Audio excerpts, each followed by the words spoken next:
देखा तो गलत।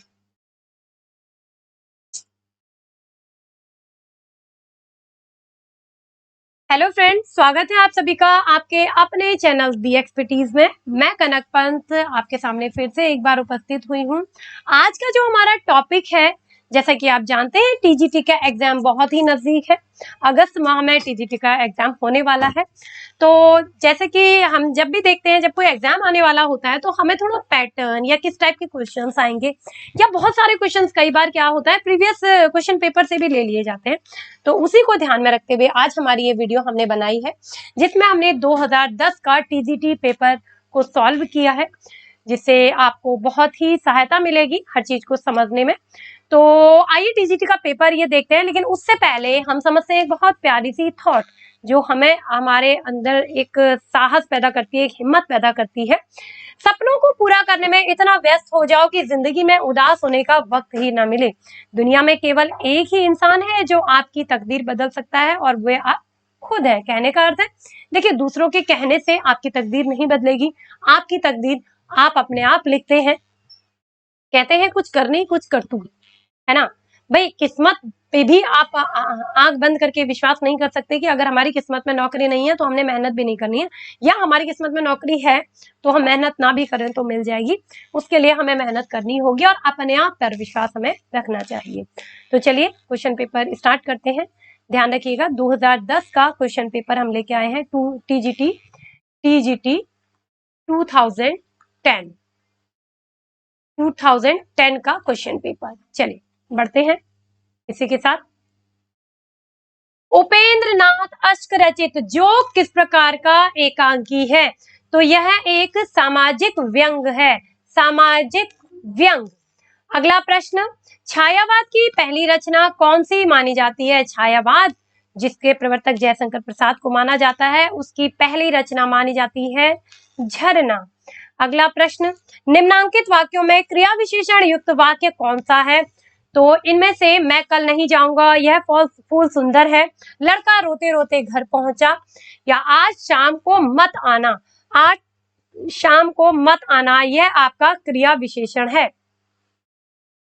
अगला प्रश्न, वियोगी हरि का वास्तविक नाम? वियोगी हरि का वास्तविक नाम है ऑप्शन नंबर 3 हरि प्रसाद। वियोगी हरि का वास्तविक नाम कहलाया जाता है। अगला प्रश्न, भारतीय भाषा परिषद कोलकाता द्वारा प्रकाशित पत्रिका कौन सी है?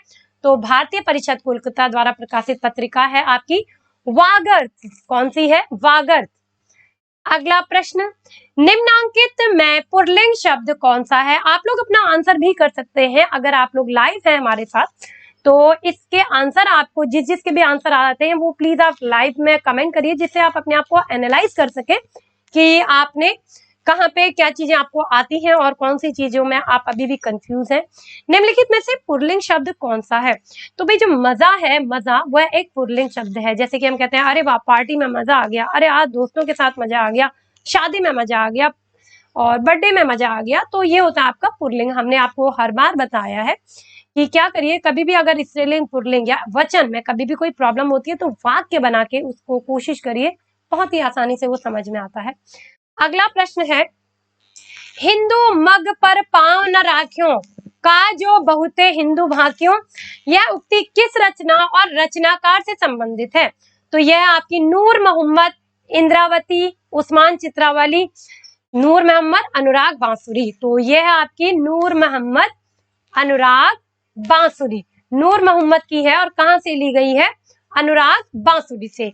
अगला प्रश्न, सबसे बड़ा सिपाहिया के रचनाकार? सबसे बड़ा सिपाहिया के रचनाकार है आपके ऑप्शन नंबर 1 वीरेंद्र जैन।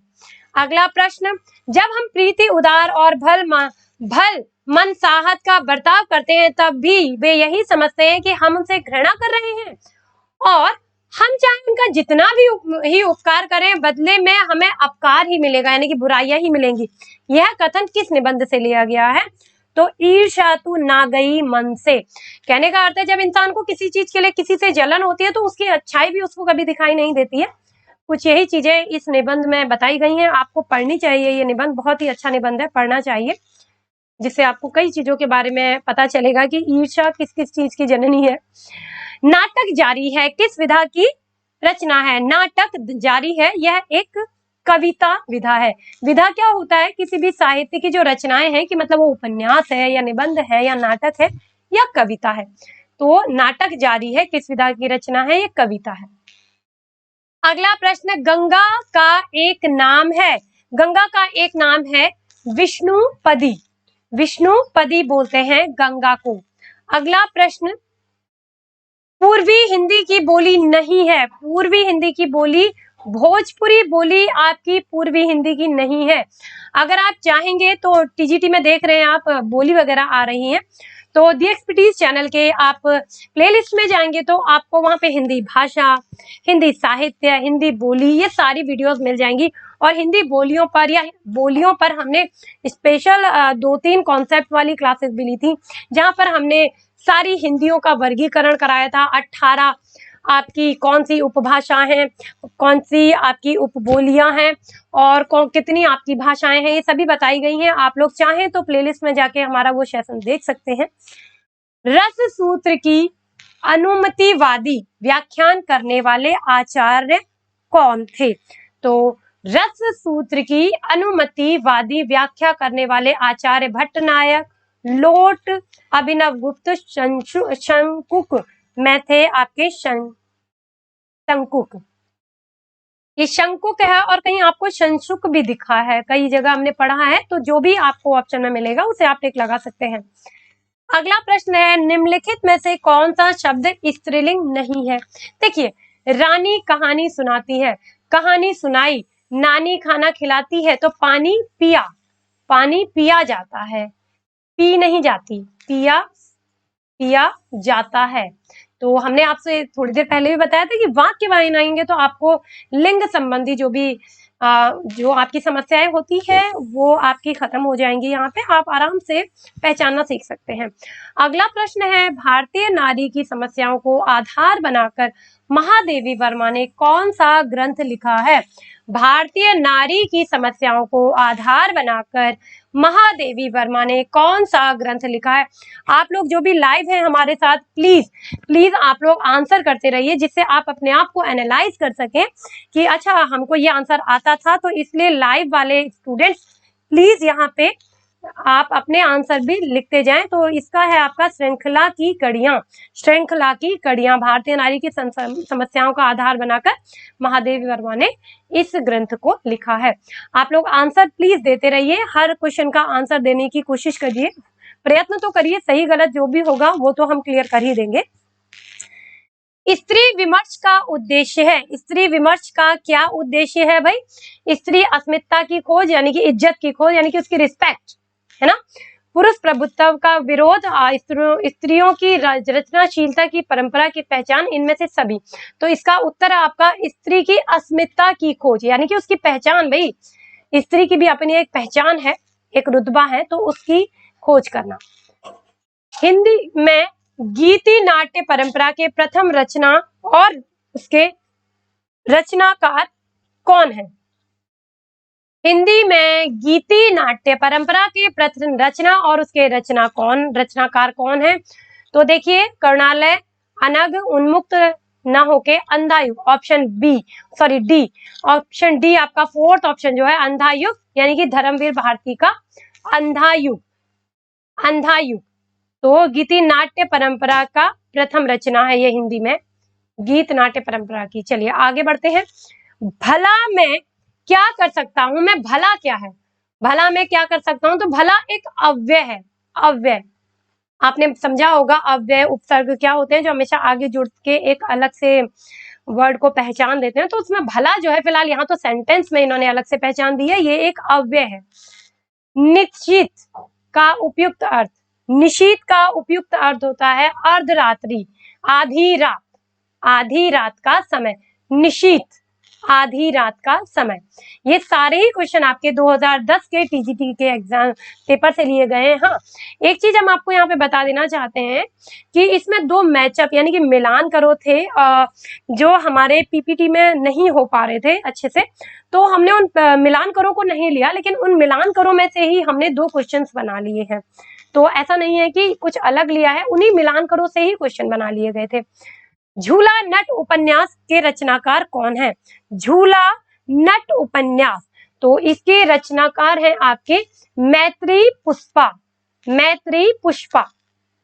अगला प्रश्न, उत्तर कबीर पर व्यास सम्मान पाने वाले रचनाकार, उत्तर कबीर पर व्यास सम्मान पाने वाले रचनाकार हैं आपके केदारनाथ सिंह, केदारनाथ सिंह। अगला प्रश्न, प्रेम मार्गी कवि नहीं है, प्रेम मार्गी कवि नहीं है, ध्यान रखिए प्रेम मार्गी क्या कवि नहीं है। तो ये कौन नहीं है? सूरदास। सूरदास क्या थे? सूरदास आपके सगुण भक्ति धारा के कवि थे, सगुण भक्ति धारा के। ये मूर्ति पूजा में विश्वास रखते थे, मूर्ति पूजा थी इनकी, है ना। और दूसरी तरह से कह सकते हैं कि एक आकार था इनकी पूजा का, आकार था, आकार वाली, आकार था, ठीक है। तो ये प्रेम मार्गी ना होके ये आपके किस चीज के लिए हैं? ये आपके सगुण धारा के कवि हैं। अगला, सही युग्म पहचानिए। भाई काले और टोपी का कोई मतलब ही नहीं होता है, सुनहरी पत्ता नहीं, उड़ता हुआ चिड़िया ये भी नहीं हो सकता, दुबला और पतला यानी कि लड़का, ये बिल्कुल सही है आपका ऑप्शन नंबर 3। अगला प्रश्न, वोल्गा से गंगा किसकी रचना है? राहुल सांकृत्यायन की। वोल्गा से गंगा किसकी रचना है? राहुल सांकृत्यायन की। आगे बढ़ते हैं, इनमें से कौन सा समूह आचार्य रामचंद्र शुक्ल की रचनाओं को दर्शाता है? कल्प वृक्ष, पृथ्वीपुत्र, भारत की एकता, मातृभूमि। इतना सारा पढ़ने में हम टाइम वेस्ट नहीं करेंगे, हम सबसे पहले जल्दी से ले लेंगे जो इसका ऑप्शन राइट है, क्योंकि क्वेश्चंस बहुत सारे हैं, 125 क्वेश्चंस आते हैं टीजीटी के एग्जाम में, तो आपको टाइम ना लेते हुए और ज्यादा से ज्यादा प्रश्न हम कराने की कोशिश करेंगे। हिंदी साहित्य का इतिहास, चिंतामणि, रस मीमांसा, त्रिवेणी, ये इनकी आचार्य रामचंद्र शुक्ल की रचनाओं को दर्शाता है। हिंदी साहित्य का इतिहास, चिंतामणि, रस मीमांसा और त्रिवेणी। अगला प्रश्न है आपका, डॉक्टर संपूर्णानंद, डॉक्टर संपूर्णानंद की रचना का क्या नाम है? डॉक्टर संपूर्णानंद की रचना का क्या नाम है? तो देखिए, भाषा की शक्ति, भाषा की शक्ति, ये इनकी रचना है, किसकी? संपूर्णानंद की। अगला प्रश्न, कौन सी कृति मोहन राकेश की नहीं है? कौन सी कृति मोहन राकेश की नहीं है? क्वेश्चन पूछा गया है कि कौन सी कृति मोहन राकेश की नहीं है। ये नहीं को हमेशा ध्यान रखिएगा, क्योंकि हमने जब भी एग्जाम दिए हैं ये चीज हम हमेशा भूले हैं, जिसका हमको खामियाजा कई बार भुगतना पड़ा है। तो हम चाहते हैं कि आप लोगों के साथ कभी ऐसा ना हो, तो प्लीज थोड़ा ध्यान रखिएगा हमेशा। ये है आपकी कन्यादान, जो है कन्यादान इनकी रचना नहीं है। अच्छा, ये रचना इनकी नहीं है तो ये रचना है किनकी? ये रचना इनकी नहीं है तो ये रचना है किनकी? ये भी सबसे बड़ा सवाल हो जाता है। तो ये रचना है आपकी मोहन राकेश की ना होके सरदार पूर्ण सिंह की, सरदार पूर्ण सिंह की रचना है ये, जिससे हमें ये भी पता रहे कि ये जो गलत हुआ है ये है किसका। चलिए अगला प्रश्न लेते हैं हम इसी बात पे। अगला प्रश्न लेते हैं, दृश्य काव्य की विधा है, दृश्य काव्य की विधा, तो वो नाटक है या आपका निबंध है या उपन्यास है या गीत काव्य है? तो यह आपका नाटक है, यह आपका नाटक की विधा है। चलिए अगला प्रश्न, दंडी के काव्य शास्त्रीय ग्रंथ का क्या नाम है? दंडी के काव्य शास्त्र का क्या नाम है? प्रतिदर्श, काव्य शास्त्र, काव्यदर्श या भाषा शास्त्र? तो इनमें से क्या है? काव्यदर्श जो है, काव्यदर्श, काव्यदर्श दंडी के ग्रंथ का नाम है। काव्य शास्त्रीय ग्रंथ का क्या नाम है? काव्यदर्श। चलिए अगला प्रश्न, दैत्य अरि दैत्यारी एक उदाहरण है, ये कौन सी संधि है? कहने का अर्थ है कि इसमें कौन सी संधि है। तो देखिए यहाँ पे आप देखे होंगे दैत्य यानी कि अ, और फिर से अ, यहाँ पे अ से अ मिल रहा है यानी कि स्वर संधि। दैत्यारी और स्वर संधि में आपका कौन सी संधि है? ये दीर्घ संधि, दीर्घ संधि। दीर्घ संधि क्यों है? दीर्घ संधि का रूल होता है, पहले तो समान स्वर और दूसरा होता है आपका अ से अ मिला हो गया आपका आ, यानी कि दैत्यारी, दैत्यारी, यहाँ पे ये य में आ का डंडा लगने से ये हो जाती है दीर्घ संधि। अगला प्रश्न, का अपी की संधि होगी। का अपी, देखिए यहाँ पे विसर्ग लगने से ये इसकी संधि हो जाएगी कोपी, ये विसर्ग लगने की वजह से ये हो जाएगी कोअपी, जो संस्कृत का शब्द है एक। चलिए आगे बढ़ते हैं। राम दशरथ के पुत्र थे का संस्कृत में क्या होगा अर्थ। राम दशरथ के पुत्र थे तो राम दशरथस्य पुत्र आसीत। राम दशरथस्य, तस्य मीन्स के, पुत्र, पुत्र आसीत मीन्स थे। राम दशरथ के पुत्र थे। अगला प्रश्न है आपका, ज्ञानवी सार्धम कदापि न द्योतो का अनुवाद क्या है। ज्ञानवी, ज्ञानियों के साथ बैर नहीं करना चाहिए। ज्ञानवी सार्धम, ज्ञानियों के साथ, कदापि कभी भी, न दौत, बैर नहीं करना चाहिए। अगला प्रश्न है हमारा, शब्दार्थी संहितम काव्यम परिभाषा किनके द्वारा लिखी गई है। तो यह लिखी गई है आपकी आचार्य भामा की परिभाषा है। यह किसकी परिभाषा है, आचार्य भामा की परिभाषा है। अगला प्रश्न, नहसु नाटक के लेखक बाबू गिरधर दास का भारतेंदु हरिश्चंद्र से क्या संबंध है। नहसु एक नाटक है, नहसु एक नाटक है, तो इसमें पूछा गया है कि वो भारतेंदु हरिश्चंद्र से क्या संबंध है। तो नहसु नाटक के लेखक बाबू गिरधर दास भारतेंदु बाबू हरिश्चंद्र के पिता है। तो यहाँ पे रिश्ता किसका होगा, पिता का। भारतेंदु हरिश्चंद्र के पिता हैं आपके गिरधर दास। गिरधर दास भारतेंदु हरिश्चंद्र के पिता हैं, तो पिता पुत्र का संबंध है यहाँ पर। हालांकि ये रीजनिंग नहीं है, बस ये पूछा गया कि उनके पिता का नाम समझ सकते हैं या उनका संबंध समझ सकते हैं। राम की गाय बहुत काली है, यह काला होना उसकी विशेषता है। विशेषता है, प्रविशेषण नहीं है, विशेषता है ये आपकी। हाँ जी, राम की गाय काली है, तो राम की गाय काली है तो ये क्या हो जाएगा, ये हो जाएगा आपका विशेषता। चलिए आगे बढ़ जाते हैं, आगे बढ़ जाते हैं। राम की गाय काली है, ये क्या हो जाएगा आपका विशेषण हो जाएगा। लेकिन आगे बढ़ने से पहले एक चीज और देखेंगे हम, यहाँ पे आगे बढ़ने से पहले एक चीज और देखेंगे। नीचे दिए गए नामों में से कौन से कवि बल्लभाचार्य के शिष्य नहीं है। नीचे दिए गए नामों में से कौन से कवि बल्लभाचार्य के शिष्य नहीं है। चतुर्बुद्ध दास, सूरदास, कुंभन दास या फिर आपके परमानंद दास, या फिर आपके परमानंद दास। चलिए, या फिर आपके परमानंद दास, तो इसमें से चतुर्भुज दास नहीं है। चतुर्भुज दास जो है आपके अष्टछाप कवि नहीं है। चतुर्भुज दास आपके अष्टछाप कवि नहीं है। अच्छा ठीक है, तो अब यहाँ पे आज अष्टछाप नहीं, सॉरी, बल्लभाचार्य के शिष्य नहीं है। तो बल्लभाचार्य के शिष्य कौन नहीं है, चतुर्भुज दास आपके बल्लभाचार्य के शिष्य नहीं है। अगला प्रश्न लेते हैं, हमें अष्टछाप का ध्यान आ गया, उससे भी संबंधित प्रश्न यहाँ पर है।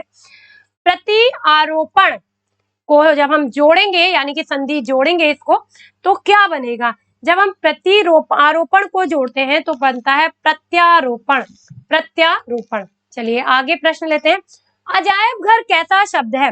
अजायब घर एक सकर शब्द है। सकर शब्द कौन सा होता है, जहाँ पे दो भाषाएं आपकी मिली होती हैं। हालांकि अब इसे उसके शब्दों के भेद से हटा दिया गया है। सकर शब्द को विदेशी शब्द में ही इसे गिना जा रहा है, और कई देशज शब्द में, विदेशी या देशज शब्द में जोड़े जा रहे हैं इसको। लेकिन फिलहाल इसमें अगर पूछा जाए तो ये सकर शब्द है, क्योंकि ये दो भाषाओं से मिलकर बना है। क्यों, क्योंकि ये आपका दो भाषाओं से मिलकर बना है। चलिए आगे बढ़ते हैं, बिना टाइम वेस्ट करे आगे बढ़ते हैं। हिंदी साहित्य के इतिहास, हिंदी साहित्य के इतिहास ग्रंथ, हिंदी साहित्य विमर्श के लेखक कौन है। हिंदी साहित्य के विमर्श के लेखक कौन है। चलिए, तो इसका आंसर है आपका पद्मलाल पुन्नालाल बख्शी। पद्मलाल पुन्नालाल बख्शी। एक सेकंड के लिए हम थोड़ा पीछे ले जाना चाहेंगे आपको, क्योंकि हम ये भी बता देना चाहते हैं भाई, आपको मन में ये भी लग रहा होगा कि मैम ने बताया कि मैम दो शब्द होते हैं, तो वो कौन कौन से शब्द हैं। तो यहाँ पे देखिए दो भाषाओं से मिलकर बना है। आपका अरबी और हिंदी, क्योंकि अजायब जो है, अजायब आपका अरबी शब्द है, ये बता देते हैं जिससे आप लोगों को आसानी रहे हमेशा आगे को समझने में, ठीक है। और घर आपका हिंदी शब्द है, घर आपका हिंदी शब्द है, तो ये हिंदी प्लस अरबी और हिंदी इन दोनों के मेल से बना है, इसलिए ये संकर शब्द कहलाता है। पराधीन सपने हूं सुख नाही, पराधीन सपने हूं सुख नाही, यह किसकी पंक्ति है, यह किसकी लिखी हुई पंक्ति है, पराधीन सपने हूं सुख नाही, तो ये किसकी लिखी हुई पंक्ति है, ये है आपकी तुलसीदास द्वारा रचित है, ये लिखी हुई पंक्ति है कि पराधीन सपने हूं सुख नाही। तो भैया इसका मतलब क्या होता है कि हाँ, यहाँ पे बताया गया है कि जी हाँ, पराधीन किसी भी पराधीन यानी कि गुलामी के सपने में कोई सुख नहीं है, इसलिए हमें क्या होना चाहिए, अपने आप में आजाद होना चाहिए, तब यह कहा गया है कि पराधीन सपने हूं सुख नाही। अगला प्रश्न, पेड़ से पत्ते गिरते हैं। देखिए हमने आप लोगों को कारक की वीडियो भी बना के दी है, और कारक की वीडियो में हमने ये चीजें आपको बताई भी थी कि से दो की पहचान होती है, एक होता है आपका करण, करण जब द्वारा या किसी चीज से जोड़ना होता है, ये हम कई बार बता चुके हैं, और एक होता है से यानी कि अलग हटना, अलग हटना, हटना। तो यहाँ पे क्या हो रहा है भाई, पेड़ से पत्ते अलग हो रहे हैं, तो ये होगा आपका अपादान कारक। चलिए आगे चलते हैं। YouTube में प्लेलिस्ट में हमारे चैनल पे जाएंगे तो हमारी सारी वीडियोस आप लोगों को मिल जाएंगी, आप देख सकते हैं और समझ सकते हैं कहाँ पे क्या गलती हुई है और क्यों हुई है। निम्नलिखित में से किस शब्द में उपसर्ग लगा हुआ है, तो पराजय शब्द में परा, परा उपसर्ग लगा है, परा प्लस जय, पराजय। अगला प्रश्न, आचार का विलोम, खाने वाला अचार नहीं, आचार यानी कि आचरण, आचार का विलोम होता है आपका अनाचार। अगला प्रश्न, सुख दुख के बीच लगने वाला ये चिन्ह कौन सा चिन्ह होता है, तो ये होता है आपका योजक चिन्ह, और ये द्वंद्व समास में भी काम आता है, आपने ध्यान दिया होगा, द्वंद्व समास में भी काम आता है हमारा।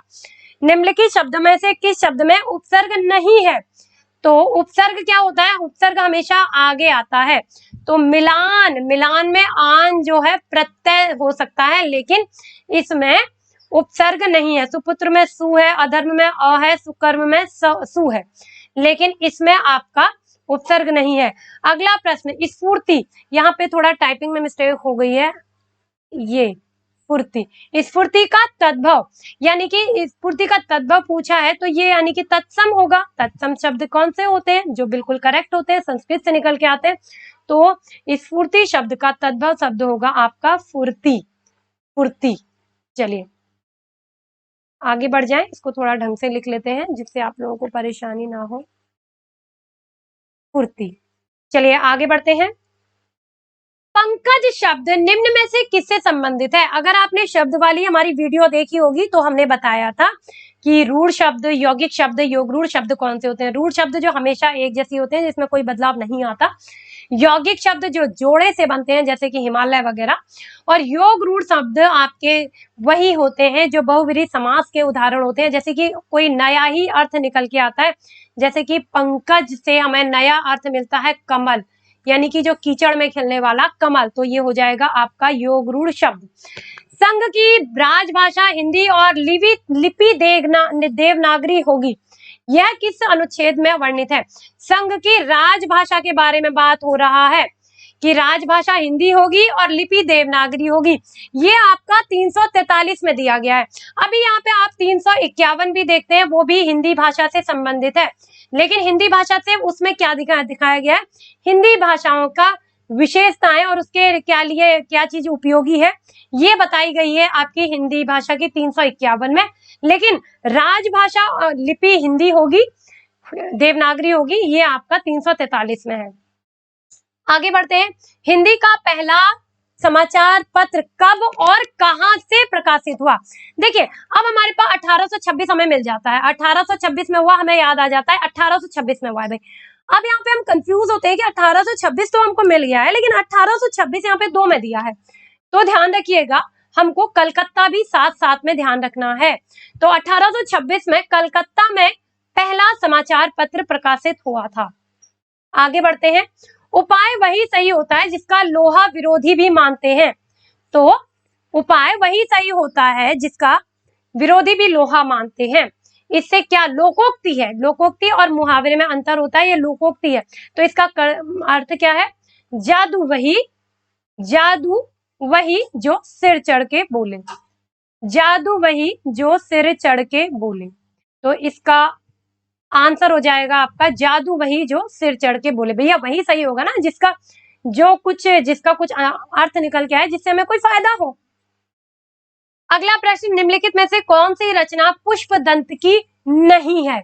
ध्यान रखिए, इस नहीं वाले प्रश्न को हमेशा ध्यान रखिएगा, ये हमें हमेशा गलती करवा देता है। नहीं है को हम ध्यान से नहीं देखते हैं और वहां पे गलत कर देते हैं। और हम फिर से कहना चाहेंगे कि प्लीज आप कमेंट बॉक्स में अपने आंसर प्लीज करते रहिए कंटिन्यू, जो भी लाइव जुड़े हैं हमसे वो आंसर करते रहिए। पौमचरित, क्यों भाई पौमचरित क्यों नहीं है? अब यहाँ से आपको याद आएगा, तो हमने जब हिंदी साहित्य पढ़ाया था तो हमने बताया था जो स्वयंभू है, स्वयंभू जो आदि काल के कवि हैं, किस काल के? आदि काल के कवि हैं। यह उनकी रचना है और ये उनकी रचना है और इनमें इन्होंने राम के चरित्र के बारे में बताया है, राम के चरित्र के विषय में, इसी की वजह से विषय में बताया है और इसी की वजह से इनको वाल्मीकि कहा जाता है। वाल्मीकि कहा जाता है, आदिकाल का वाल्मीकि, आदिकाल का वाल्मीकि स्वयंभू को कहा जाता है।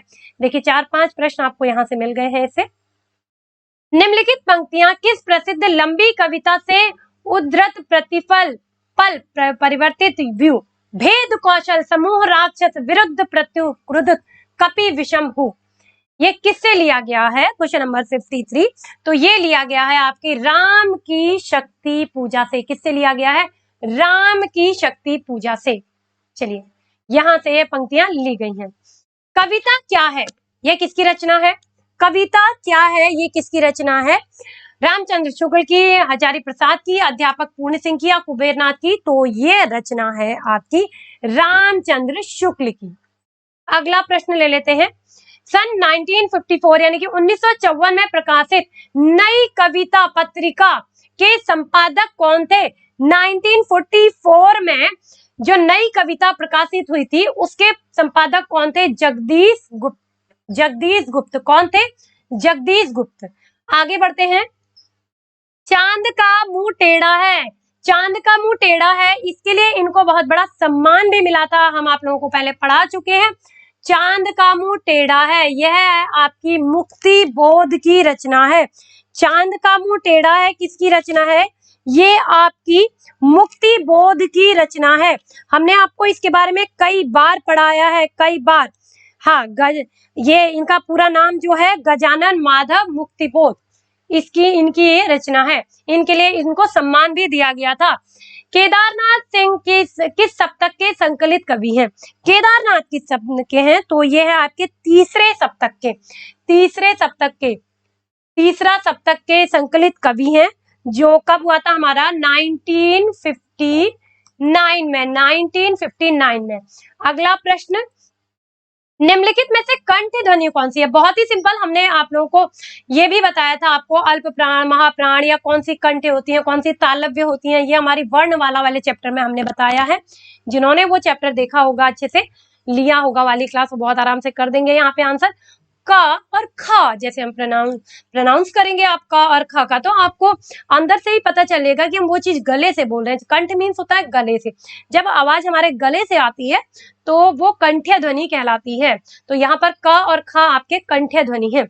अगला है, नीचे दिए गए विकल्पों में से तत्सम शब्द का प्रयोग करेंगे। ओके, यहाँ पे तत्सम शब्द का प्रयोग करना है, ना कि तद्भव। तो तत्सम क्या होता है? जो संस्कृत से निकल के आता है, तो गोधूम, यानी कि गायों के चलने से जो धूल उड़ती है उसको कहते हैं गोधूम। तो गोधूम आपका तत्सम शब्द है जो संस्कृत से निकलकर आया है। अगला है, नीचे दिए गए विकल्पों में से तद्भव शब्द का चयन कीजिए। अब यहाँ पे तद्भव शब्द का चयन करना है, तो यहाँ पे तद्भव शब्द का चयन करना है, ध्यान रखिएगा। Question number 60। हाँ, क्वेश्चन नंबर 60 क्या है कि तद्भव शब्द का आपको यहाँ पर चयन करना है। तद्भव शब्द इसमें से कौन सा है? तो तद्भव, अब आप कहेंगे मैम बैंक भी तो तद्भव हो सकता है, नहीं, यहाँ पे जो मुंह है वो है आपका तद्भव। मुंह की स्पेलिंग थोड़ी गलत हो गई है, इसको हम सही करेंगे। ये टाइपिंग में मिस्टेक, क्या ये वो हो चुका है, ये रफ नहीं हो रहा है, एक सेकेंड, हो जाता है तो हाँ, तो मुंह ऐसे लिखा जाता है, लेकिन मुंह जो है आपका तद्भव शब्द है, तद्भव, जो हिंदी को तोड़ मरोड़ कर लिया जाता है। अगला, शैतान की आंत, शैतान की आंत का अर्थ क्या है? शैतान की आंत का अर्थ है अत्यंत धूर्त व्यक्ति, अत्यंत यानी कि दुष्ट यानी कि बुरा व्यक्ति। अगला है, निम्नलिखित में से कौन सा नाटक जयशंकर प्रसाद द्वारा रचित नहीं है? नहीं है, इस नहीं है को ध्यान रखिएगा। करबला इनका नहीं है, क्योंकि करबला क्या है, प्रेमचंद का है। प्रेमचंद जो बहुत बड़े उपन्यासकार भी माने जाते हैं, कहानीकार भी माने जाते हैं, बहुत कुछ है फिलहाल उनके साथ तो जुड़े हुए, तो वो है आपके प्रेमचंद्र है, आप प्रेमचंद की है आपकी करबला। अगला है, कामदेव का पर्यायवाची कौन सा है? कामदेव का पर्यायवाची है आपका मनोज, मनोज का अर्थ होता है कामदेव, मनोज। अगला प्रश्न, निम्नलिखित में यौगिक शब्द छांटिए। अभी थोड़ी देर ही पहले हमने बताया है आपको कि यौगिक क्या होता है। यौगिक होता है आपका जो दो जोड़े से मिलकर बनता है, तो वो हो जाएगा आपका परोपकार, परोपकार, क्योंकि ये बना है आपका दो शब्दों से, दो शब्दों से क्या बना है आपका, परोपकार आपका दो शब्दों से मिलकर बना है, तो ये हो जाएगा आपका यौगिक शब्द। अगला प्रश्न, देवनागरी लिपि का सर्वप्रथम प्रयोग किस राज्य में माना जाता है? माना जाता है, देवनागरी लिपि के बारे में बात हो रही है, यहाँ पर हिंदी के बारे में बात नहीं हो रही है। अगर होता है हिंदी तो आप लोगों ने देखा होगा, हमने और आंसर बताया, आंध्र प्रदेश जहाँ पे सबसे पहले हिंदी का यूज हुआ था, लेकिन यहाँ पे बात हो रही है देवनागरी लिपि की, कि देवनागरी लिपि कहाँ, किस राज्य में सबसे पहले बोली गई थी या अपनाई गई थी? तो इसका आंसर है गुजरात, गुजरात इसका आंसर है। देवनागरी का सर्वप्रथम प्रयोग आपका गुजरात राज्य के जयभट्ट के शिलालेखों में, यहाँ के जो जयभट्ट के शिलालेख थे उनमें मिलता है। शिलालेख 8वीं सदी के 8वीं सदी के जयभट्ट के शिलालेखों में लेखों में मिलता है, गुजरात में जयभट्ट के शिलालेखों में देवनागरी लिपि का प्रयोग। निम्नलिखित में से अघोष यानी कि अल्प प्राण शब्द ध्वनि कौन सी है? अघोष पूछा गया है, अल्प प्राण कौन सा है? तो यह है आपका त।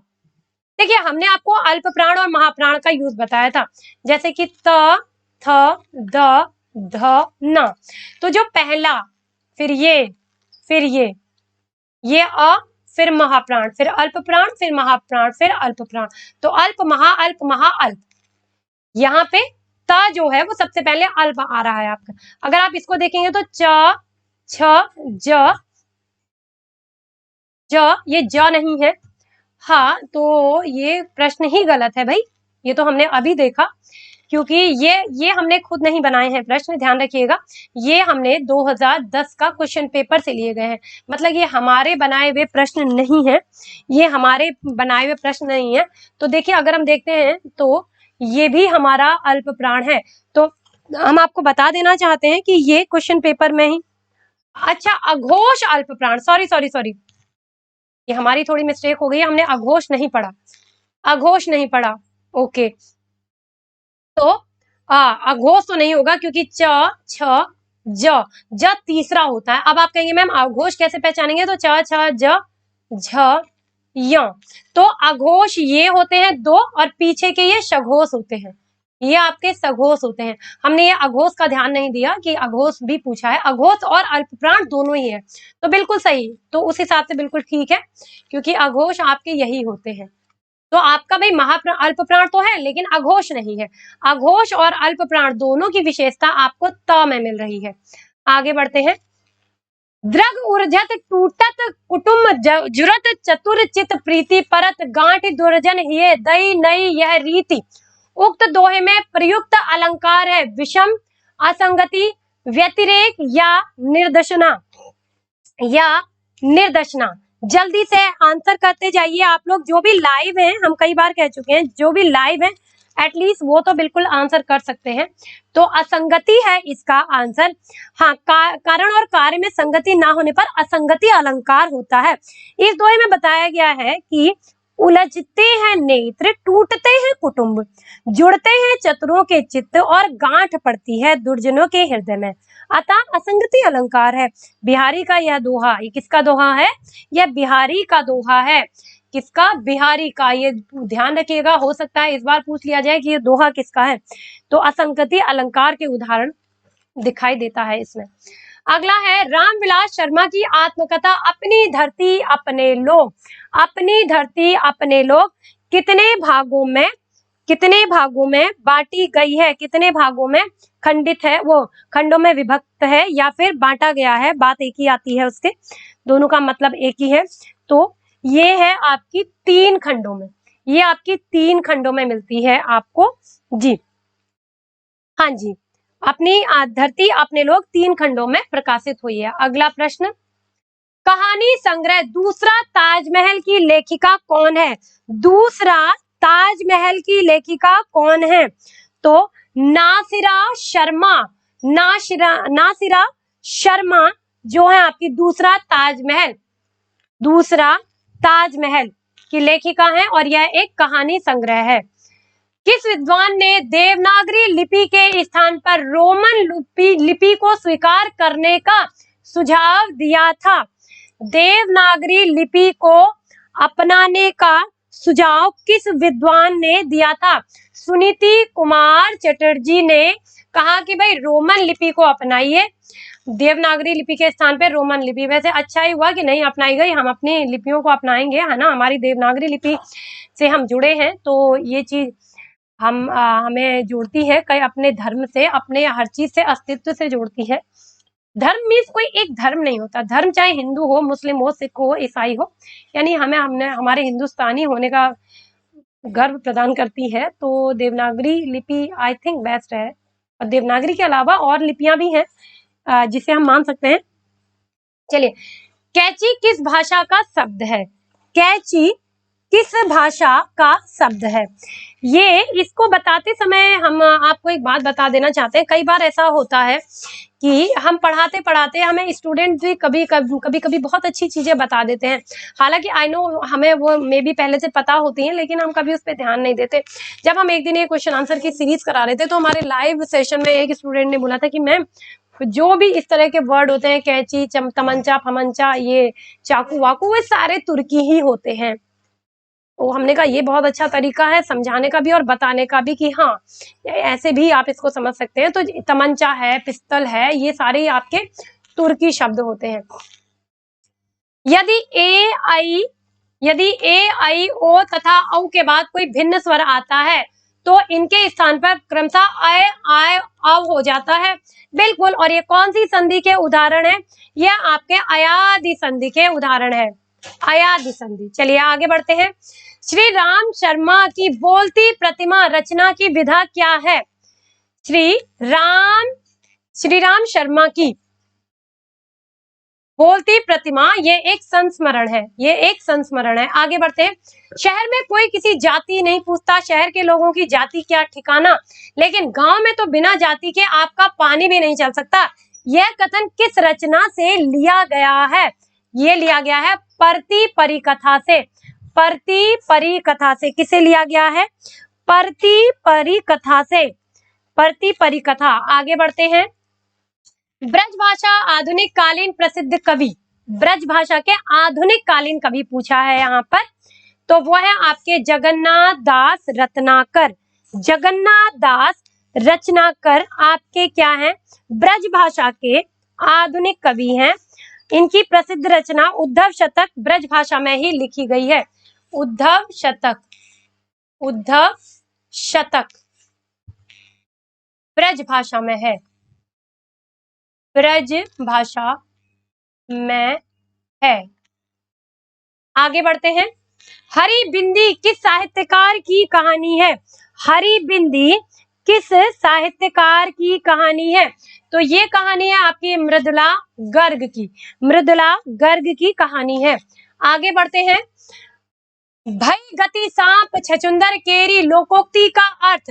सांप और छछुंदर जैसा होना चाहिए, सांप का छछुंदर जैसा होना, और आपका दुविधा में पड़ जाना। तो इसका अर्थ जो है वो है, जो इसका अर्थ है वो है दुविधा में पड़ जाना, पड़ जाने में।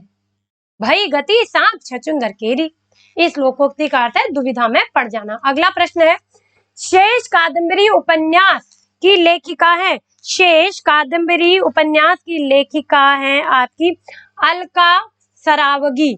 अलका सरावगी इसकी लेखिका है इस उपन्यास की। अगला प्रश्न, भवभूति का मूल नाम क्या था? भवभूति का मूल नाम आपका श्रीकंठ। श्रीकंठ इनका मूल नाम था, किनका? भवभूति जी का।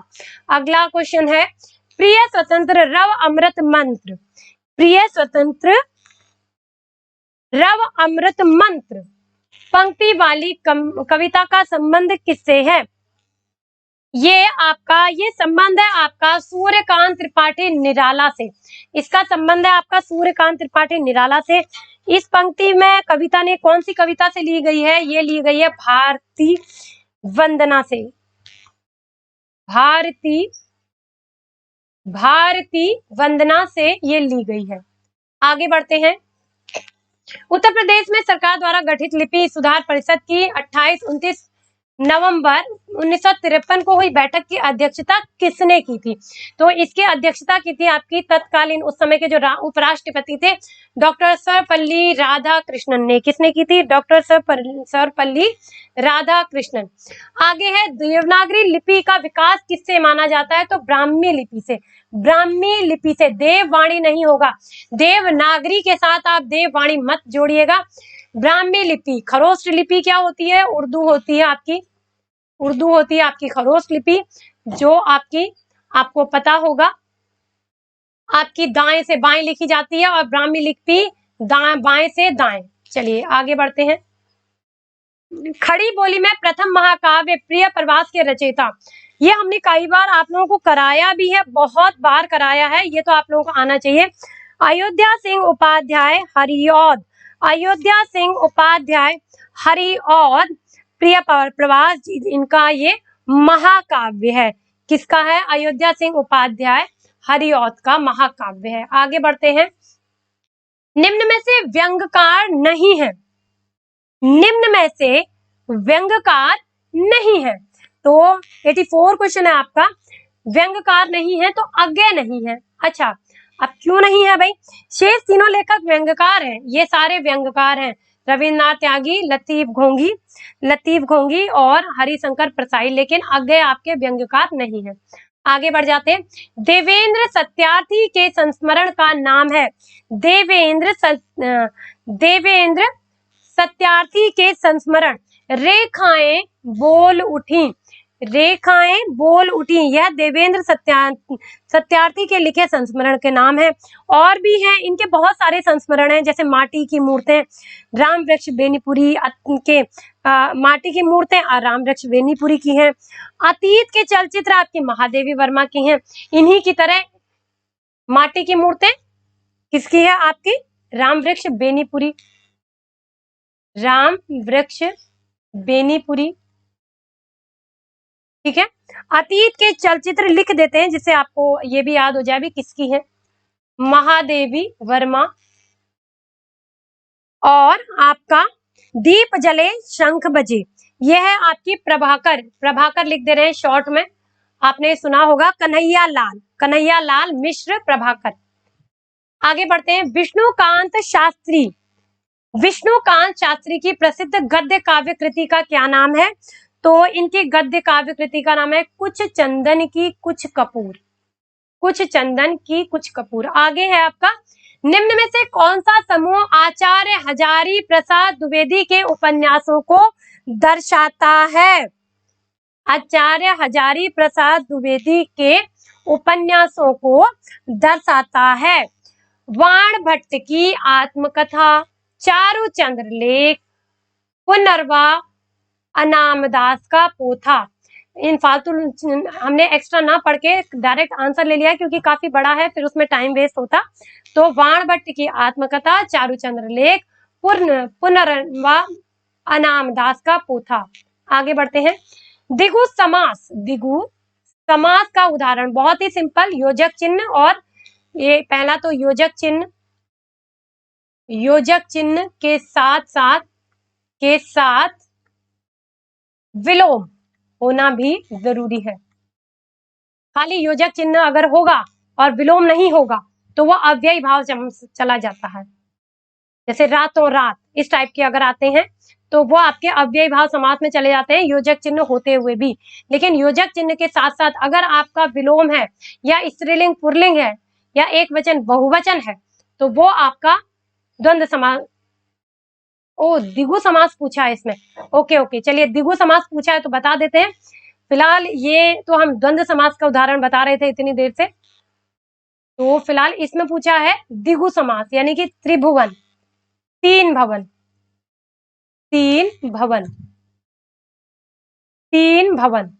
द्विगु समास का है, बिल्कुल। हाँ, पीताम्बर आपका कर्मधारय समास का है, तो ध्यान रखिएगा। हालांकि जो हमने ये बताया है इसमें आपका द्वंद्व समास है, हमें लग रहा था कि द्वंद्व समास पूछा है, यहाँ द्विगु समास पूछा है, तो द्विगु समास का त्रिभुवन यानी कि तीन लोग, तीन भवन, तो ये हो जाएगा आपका द्विगु समास, क्योंकि ये संख्यावाची है और द्विगु मीन्स होता है संख्या। अगला है, निम्न में अशुद्ध वाक्य बताइए। तो भाई सीधे पॉइंट पर आते हैं। कच्चे तेल की कीमत घट गया है, घट गई है, गया है नहीं होता है, लिंग संबंधी गलती है। निष्फल ना होना कहलाता है, क्या कहलाता है? जो निष्फल नहीं होता है वो कहता है ना अमोघ, अमोघ होता है, वो आपका निष्फल नहीं होता है। आगे बढ़ते हैं, फटाफट क्वेश्चंस बहुत सारे हैं। 9 दिन चले 2.5 कोस, यानी कि अधिक परिश्रम का थोड़ा फल। भैया हमने इतने 9 दिन से हम चल रहे हैं लेकिन पहुंचे सिर्फ 2.5 कोस, तो यानी कि अधिक परिश्रम करने के बाद भी थोड़ा सा फल मिलना। भवभूति की रचना का नाम, उत्तर रामचरितम, उत्तम रामचरितम। आगे बढ़ते हैं बिना टाइम वेस्ट किए। हम महान राष्ट्र के नागरिक हैं, इसका संस्कृत में अनुवाद करना है, तो इसका संस्कृत में अनुवाद डायरेक्ट आ जाएंगे हम, वयम महतः राष्ट्रस्य नागरिकाः स्मः। ठीक है, तो ये हो जाएगा आपका वयम मीन्स हम, महत मीन्स महान, राष्ट्रस्य जहाँ पे आधा श और ये आता है तो राष्ट्र के, ये के अपने आप वहां पे जुड़ जाता है। नागरिका यानी कि नागरिक मीन्स है क्यों यहाँ पे अस्ति क्यों नहीं आया? अस्ति मीन्स होता है और ये है बहुवचन, तो इसलिए। अगला है, प्रेम वाटिका नामक ग्रंथ के रचित किसके द्वारा रचित है? प्रेम वाटिका किसके द्वारा रचित है? तो ये आपकी रसखान द्वारा रचित है। प्रेम वाटिका आपकी रसखान द्वारा रचित है। अगला प्रश्न है आपका, निम्नलिखित में से कौन सा शब्द कमल का पर्यायवाची नहीं है? जब हम ये प्रश्न ले रहे थे, जब हम ये सीरीज तैयार कर रहे थे, तो हमने इस नहीं को ध्यान नहीं दिया। हमने कहा कि अरविंद भी है, सतदल भी है, सरसिज भी है, तो भाई इसमें तो सभी हैं, तो कोई एक कैसे बताएं? बिल्कुल ध्यान में ही उतर गया कि यहाँ पे भैया नहीं है पूछा है, तो अम्य जो है कमल का पर्यायवाची नहीं। अगला प्रश्न, ज्ञानाश्रयी शाखा के प्रमुख कवि, ज्ञानाश्रयी शाखा के, ज्ञानाश्रयी कौन सा था? ज्ञानाश्रयी कौन से थे जो आपके किसमें रखते थे?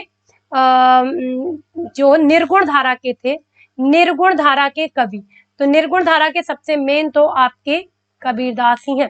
और निर्गुण धारा में भी दो थी, एक आपकी प्रेमाश्रयी थी और एक आपकी ज्ञानाश्रयी थी। प्रेमाश्रयी में जैसे कि आपके जायसी वगैरह थे, है ना, लेकिन आपके ज्ञानाश्रयी में कौन थे? जो कबीरदास थे मेन ज्ञानाश्रयी के, निर्गुण धारा के ज्ञानाश्रयी शाखा के। निम्नलिखित में से कौन सा नाटक जयशंकर प्रसाद द्वारा रचित है? ये कौन सा जयशंकर प्रसाद द्वारा रचित है? तो ध्रुव स्वामिनी आपका जयशंकर प्रसाद द्वारा रचित है। अगला प्रश्न है, निम्नलिखित में से कौन सा शब्द तत्सम रूप है? तत्सम रूप कौन सा है? अंधकार, अंधकार जी। और आपके सारे आपके तद्भव रूप हैं, बिगाड़े हुए हम ही लोगों के। अयोध्या सिंह उपाध्याय हरिऔध द्वारा लिखित काव्य ग्रंथ कौन सा है? चौखे चौपदे, चौखे चौपदे अयोध्या सिंह उपाध्याय की रचना है, जिसे हरिऔध भी बोला जाता है। अज्ञे की रचना कौन सी है? इसमें से अज्ञे की रचना कौन सी है? तो हरी घास, सॉरी, अज्ञे की रचना कौन सी है? कुरुक्षेत्र, हुंकार, पवन, हाँ पवन, और आपकी पवन दूत या वास दत्ता। तो आपकी अज्ञे की रचना कौन सी है? इसमें से आप लोग भी प्लीज आंसर थोड़ा करते जाइए। जब तक आप लोग आंसर नहीं करेंगे ऐसा लगता है कि हम खाली पढ़ाते जा रहे हैं और बस ठीक है, आप लोग ये सोच के कर ले रहे हैं कि नहीं नहीं ठीक है हम बाद में कर लेंगे, हो जाएगा। अच्छा, हम यहाँ पे फिर से नहीं है ढूंढ रहे हैं और इसमें बताया है आपका है, तो एक्चुअली इसमें ऑप्शन थोड़ा गलत हो गए हैं, ऑप्शन थोड़ा गलत हो गए हैं, तो हम यहाँ पे आपका ऑप्शन सही करेंगे। हाँ जी, इसका ऑप्शन सही कर देंगे क्योंकि यहाँ पे एक ऑप्शन छूट गया है। तो इसमें एक तो ऑप्शन था आपका, हमें लग रहा है पीपीटी बनाने में गड़बड़ हो गई है। कुरुक्षेत्र नहीं है, हुंकार नहीं है, पवन दूत भी नहीं है, इसके बदले यहाँ पे आपका था हरी घास पर क्षण भर।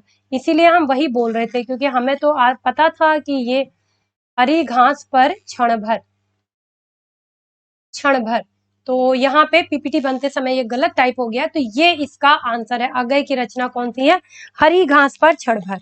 चलिए आगे बढ़ जाते हैं। अशोक के फूल निबंध किसके द्वारा रचित है? अशोक के फूल बहुत बार आया है, हमने भी बहुत बार पढ़ा है। Doctor Hazari Prasad Dwivedi, doctor Hazari Prasad Dwivedi. चलिए आगे बढ़ जाते हैं। अनामिका काव्य किनके द्वारा रचित है? अज्ञे, निराला, धूमिल या सुमन? अज्ञे, निराला, धूमिल या सुमन? तो आपका अनामिका आपका निराला सूर्यकांत त्रिपाठी निराला जी का है। अनामिका सूर्यकांत त्रिपाठी निराला जी का है। अगला आगे बढ़ जाते हैं। दुष्प्रकृति शब्द की संधि विच्छेद क्या होगी? देखिए हमने आपको अपने संधि वाले चैप्टर में बताया था कि जब आधा शाह हो, कोई सा भी, चाहे ये वाला हो, चाहे ये वाला हो या ये वाला हो, अगर कहीं पर भी आधा है तो आंख बंद करके विसर्ग संधि लगेगी। अब विसर्ग संधि है तो विसर्ग संधि का आपको यहाँ पे दिख रहा होगा उदाहरण, ये है दो प्रकृति। आगे बढ़ते हैं। मैथिली बोली के लोकप्रिय कवि, बिल्कुल बिना सोचे समझे विद्यापति लगा देना है। विद्यापति की कीर्ति पताका, कीर्तिलता, ये सारी इनकी मैथिली भाषा में ही है। आगे बढ़ते हैं। हस्तक्षेप का शुद्ध, भैया हस्तक्षेप होता है, हस्तक्षेप, ध्यान से पढ़िएगा, थोड़ा थोड़ा अंतर होता है यहाँ पे। हस्तक्षेप ये वाला सही है। आगे बढ़ते हैं। सूरदास ने किस कृति को नहीं लिखा है? सूरदास ने किस कृति को नहीं लिखा है? तो दोहावली जो कृति है वो है आपकी तुलसीदास की, तुलसीदास की, तो ये सूरदास की नहीं है। आगे बढ़ते हैं। आंसू कैसा शब्द है? आंसू कैसा शब्द है? भाई ये तद्भव शब्द है क्योंकि अश्रु होता है। ये तत्सम शब्द अगर हम आंसू का लेंगे तो अश्रु होता है, अश्रु, आंसू नहीं होता है।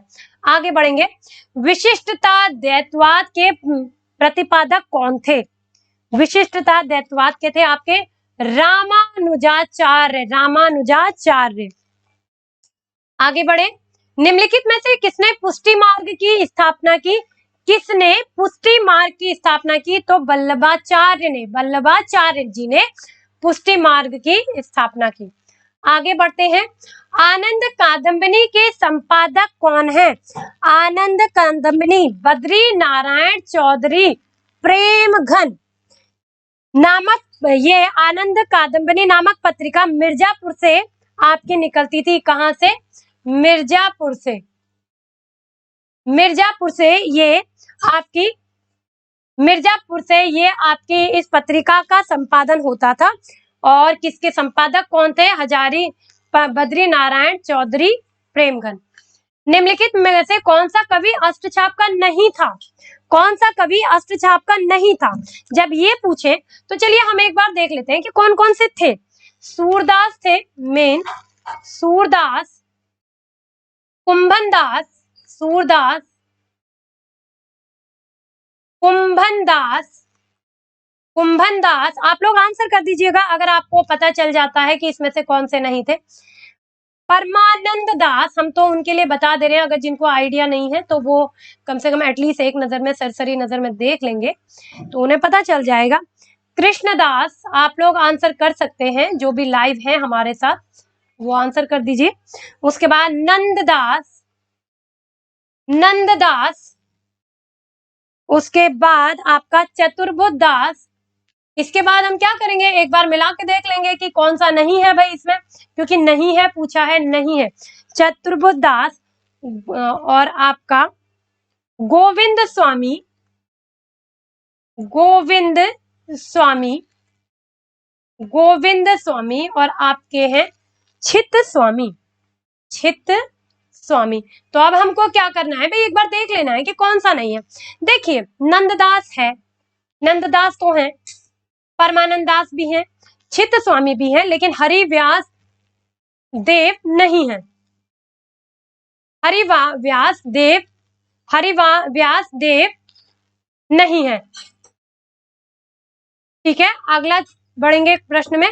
बादल राग के रचयिता कौन है? बादल राग के रचयिता हैं आपके सूर्यकांत त्रिपाठी निराला। बादल राग 1, बादल राग 2, ध्यान रखिएगा, निराला की प्रसिद्ध कविता है। बादल राग 1 मतलब बादल राग 1, बादल राग 2, जिनमें से क्रांति का आह्वान किया गया है। तो बादल राग के 2 भाग आए हैं, पार्ट 1, पार्ट 2। आगे बढ़ जाएंगे, दोनों के रचनाकार निराला ही हैं। डॉक्टर हरिवंश राय बच्चन की कृति क्या भूलूं क्या याद करूं किस विधा में लिखी गई? एक प्रतिनिधि गद्य कृति है। किस विधा में लिखी गई है? ये आपकी आत्मकथा है, आत्मकथा है। क्या भूलूं क्या याद करूं के नाम से ये आपकी प्रकाशित हुई थी। आगे बढ़ते हैं। जहां कारण बिना कार्य की उत्पत्ति होती है वहां कौन सा अलंकार होता है? जहां कारण बिना कार्य की उत्पत्ति होती है वहां पे होता है आपका विभावना, विभावना अलंकार। आगे बढ़ जाते हैं। तो परवारों उर्वशी सुन राधिके सुजान तू मोहन की उर्वशी है। हे उर्वशी समान उपयुक्त में कौन सा अलंकार है? आप देख रहे होंगे यहाँ पे एक तो उर्वशी के लिए आया है, उर्वशी के लिए उर आया है, उर्वशी। उर्वशी को एक हमने आप लोगों को कई बार बताया है कि ये जो पंक्तियां लिखी जाती हैं इसमें शुद्ध हिंदी नहीं होती है, कई भाषाओं का प्रयोग होता है, ब्रज भाषा भी होती है, कुछ कोई सी भाषाएं होती हैं, बहुत काव्य की बहुत सारी भाषाएं हैं। और एक उर का मतलब यहाँ पे है हृदय, हृदय, हृदय। तो हमने कहा था जब एक ही मतलब आपको शब्द मिलते हैं लेकिन अर्थ अलग अलग होते हैं तो वहां होता है आपका यमक अलंकार। ये हमारे एक नाम से भी आपने सुना होगा, हमारे नाम से भी एक अलंकार का उदाहरण है। कनक कनक ते सौगुनी माँ दिखता अधिकाय। और हमने कई बार ये आपको बताया भी है कि जहाँ पे एक कनक का अर्थ सोना, एक का धतूरा और एक का गेहूं निकल के आता है। आगे बढ़ जाते हैं। हाँ हाँ, शुद्ध वर्तनी का चयन कीजिए। कुमुदनी, कुमुदनी, कुमिदनी या फिर आपका कुमुदिनी। तो कुमुदिनी जो सी ऑप्शन है वो आपका बिल्कुल सही है, सी ऑप्शन बिल्कुल सही है। ठीक है, इन चीजों को थोड़ा ध्यान से रखिएगा, ये छोटी सी मिस्टेक्स होती हैं। निम्नलिखित में से कौन सी रचना कालिदास की है? तो ऋतु संहारम आपकी कालिदास की है। ऋतु संहारम ये किसकी है? ये आपकी कालिदास की रचना है, ध्यान रखिएगा जी। आगे बढ़ जाते हैं, आगे बढ़ जाएं। इसके बाद आगे बढ़ जाते हैं। संकल्प कैसा शब्द है? संकल्प कैसा शब्द है? चलिए इसको बढ़ने से पहले थोड़ा सा एक बार पीछे और आ जाते हैं। जब इतना कर ही लिया है तो इनको भी देख लेते हैं ये किस किस की है, जिससे आप लोगों को परेशानी ना हो। देखिए आपकी इससे पहले कालिदास, आपकी ऋतु संहार हो गई आपकी कालिदास की, कालिदास की। ठीक है, उसके बाद 10 कुमार चरितम ये है आपकी दंडी की, दंडी की। उसके बाद का आपकी है नैषधीय चरितम, तो यह है आपकी श्री हर्ष की, श्री हर्ष की। उसके बाद है आपकी, हाँ, कादम्बरी भी हो गई। एक सेकेंड, उत्तरा, ये अभी हमने थोड़ी देर पहले ही इसका क्वेश्चन लिया है। भवभूति की है आपकी उत्तरा चरितम, ठीक है, उत्तराम चरितम। तो ये है 10 कुमार चरितम दंडी की, नैषधीय चरितम श्रीहर्ष की, उत्तर राम चरितम है आपकी भवभूति की, और ऋतु संहारम है आपकी कालिदास की। संकल्प कैसा शब्द है? संकल्प एक आपका तत्सम शब्द है, तत्सम यानी कि संस्कृत से निकल के आया है संकल्प आपका, ठीक है। आगे बढ़ जाते हैं। हिंदी शब्दानुशासन ग्रंथ के रचनाकार कौन है? तो इसके रचनाकार हैं आपके किशोरी दास वाजपेयी। कौन है? किशोरी दास वाजपेयी। आगे बढ़ेंगे। निम्न में से कौन सी रचना महादेवी वर्मा की नहीं है? महादेवी वर्मा की नहीं है, आंगन के नहीं है, ध्यान रखिएगा, आंगन के द्वार पार, क्योंकि यह रचना है अज्ञेय जी की, अज्ञेय जी की। अगला प्रश्न है आपका, अज्ञेय की असाध्य वीणा किस प्रकार की काव्य कृति है? तो यह है आपकी प्रलंब काव्य या लंबी कविता। आगे बढ़े। निम्न में से कौन सी कृति जीवन विधा से संबंधित नहीं है? जीवन विधा से संबंधित नहीं है, तो बसेरे से दूर ये आपकी जीवन विधा से संबंधित नहीं है, ये जो है आपकी जीवन विधा से संबंधित नहीं है। आगे बढ़ जाते हैं फटाफट, 3 क्वेश्चंस बचे हैं। जिसमें जानने की इच्छा हो, ऑफ कोर्स भैया जितेंद्र क्या होता है? जो अपने इंद्रियों को वश में कर सकता है उसे कहते हैं, तो इसे जानने की इच्छा वाला मत समझिएगा, जिज्ञासु होता है, क्यूरियोसिटी जिसमें अंदर होती है उसे कहते हैं जिज्ञासु। अगला प्रश्न, अज्ञेय का पूरा नाम? सच्चिदानंद हीरानंद वात्सायन अज्ञेय जी, ठीक है। तो जहां पे भी अगर हमने अभी बताया है अज्ञेय जी, अगर उसके बदले ये नाम भी होता है तो ये सही है। आगे आपका अंतिम प्रश्न, अंतिम पड़ाव तक हम पहुंच गए हैं। भाषा के संबंध में असत्य कथन कौन सा है? भाषा के संबंध में असत्य कथन कौन सा है? भाई कि भाषा पैतृक संपत्ति है, भाषा पैतृक संपत्ति है, तो ये थोड़ा संपत्ति, ये स्पेलिंग मिस्टेक है, संपत्ति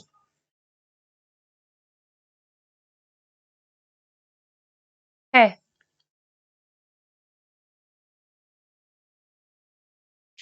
यह आपका यहाँ पर फिलहाल अब आपका टीजीटी का पहला 2010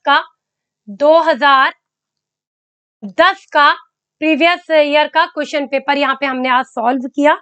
टीजीटी का हिंदी सब्जेक्ट का क्वेश्चन पेपर हमने 2010 का सॉल्व किया।